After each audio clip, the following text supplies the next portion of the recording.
மலர், ring தானே, போனா போது விடு. வேற ஏதாவது ஒரு பொருளா இருந்தாலும் நான் கவலைப்பட மாட்டேன் அர்ஜுன். இது நீ எனக்கு ஃபர்ஸ்ட் டைம் கிஃப்ட் பண்ணது. அது காணுங்கிறத என்னால ஏத்துக்கவே முடியல. மனசுக்கு ரொம்ப கஷ்டமா இருக்கு. அக்காவும் தெரியலங்கிறா. சிவான வீட்ல இல்லைன்னு சொல்றான்.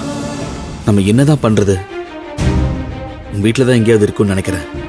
சரி, நீ விடு மலர். நம்ம கிடைக்கணுன்றத கிடைச்சிரும்.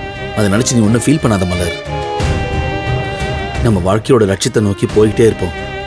இந்த மாதிரி விஷயத்துல நம்ம ஃபோக்கஸ் பண்ண வேண்டாம். இதே மாதிரி 1000 மோதிரம் உனக்கு வாங்கி தரேன்.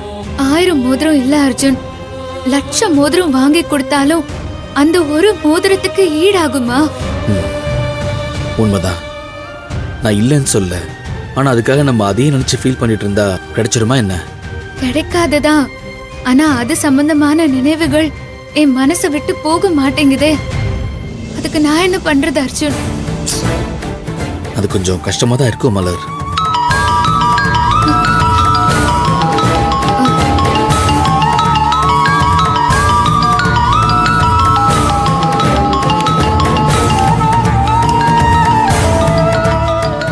ஐஷு ஏன் கால் பண்றா?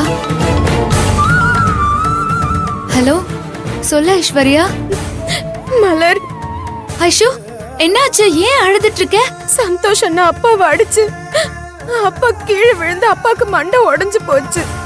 ஐயோ, என்னாச்சு? ஏன்? இப்ப ஹாஸ்பிட்டல்ல இருக்காரு.